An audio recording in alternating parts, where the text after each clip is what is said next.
So for the longest time, I always thought that by watching educational content and consuming the work of people who inspire me, that I would just have an access to this wealth of knowledge, that I would just be able to use it by osmosis. The issue with me is that I never actually applied it. I never actually put it to practice. I feel like if I had, I would have seen leaps and bounds in my skills and in my knowledge of any topic. It's almost like watching and consuming a whole bunch of educational health and fitness content, watching a whole bunch of people gymming and going to the gym and having meal prep for a whole month or whatever, and then expecting to see results just off of that. Never going to the gym. You could never expect to get shredded, right? It's the same principle. I wanted to go to the gym creatively and put into practice what I've been studying recently, which has been the Grand Budapest Hotel, directed by Wes Anderson. Visually, this has been one of the most striking films I've watched recently. Because of that, I wanted to focus my practice on composition. So that's what I did. I also nearly added like a sound design segment, but then I realized that that's not an effective way of practicing. How you want to practice this stuff is by focusing on one thing and just doing that. Because if you share your brain power with other like aspects and topics, you're kind of spreading your focus too thin, and then you couldn't give it the proper attention to what you wanted to do. This idea of just practicing one concept or one aspect, I was able to dig deep into what it is about composition that I like in Wes Anderson's style. And I found 3 sub-genres of composition, or just 3 subsections of his style that I really resonated with. The first one is, it's called planimetric composition.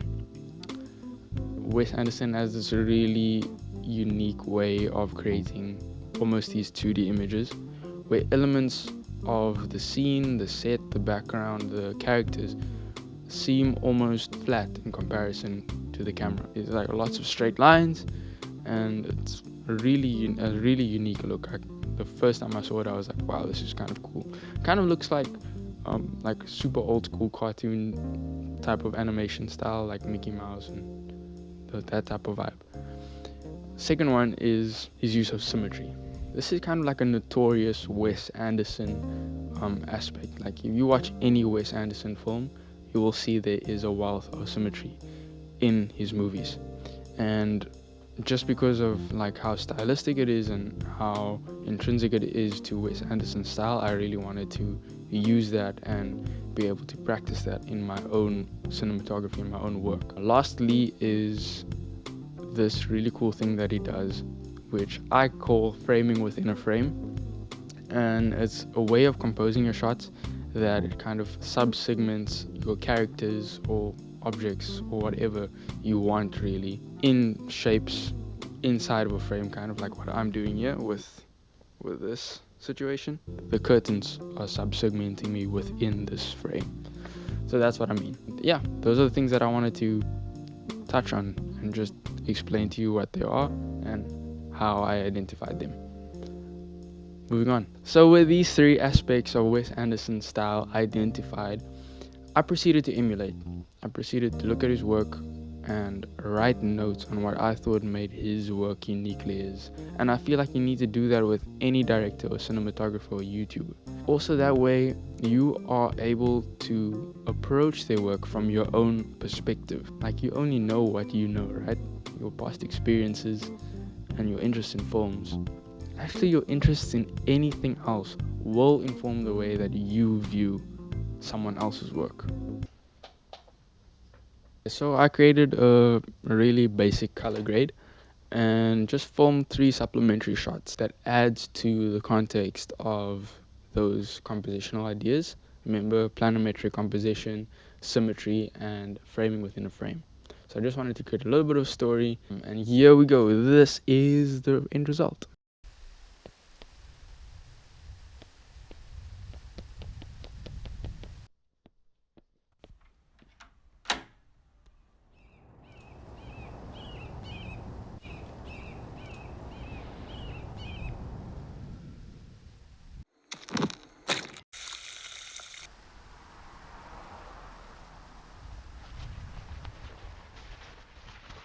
Okay, so I'm quite happy with it, and it's not because it's a perfect replica of what Wes Anderson would have done.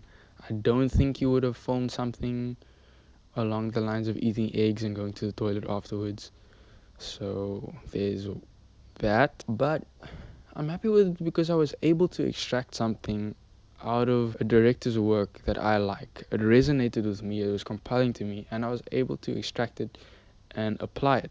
These concepts of composition. And that's the whole point, really. The whole point is to find something that resonates with you, something that compels you to go out and shoot and to gain that skill and to use it in your own work. So the result is that you have a new skill now, something that you can add to your utility belt and use in other projects. So if you have some time lying around and you can find a gap to practice this stuff, I really encourage you to go ahead. If you're creative and you want to practice cinematography, go and put these principles in place. And if you're struggling with ideas, maybe go watch a Wes Anderson film. Maybe go check these principles, these compositional aspects, check it happening in action. Like, just go watch a film and then come back to this video, look at the ideas of composition that I've laid out, and then do the very exact same shots. But don't leave it here at this video watching me talking to you, because the whole point is to go and apply it. Go and do it. Go film your sister or your brother or your parents, your dog, or even an inanimate object. That's where the learning happens. So remember at the top of the video, the beginning, when I was telling you that I thought that I could just watch educational content on cinematography, on filmmaking, on music production, on audio, on sound design, whatever it was. I thought that I would just be able to watch it and absorb, by osmosis, just absorb all of this information, and I'd just become better just by doing that. It's not going to work. We've already established that in this video. That being said, I wanted to just say that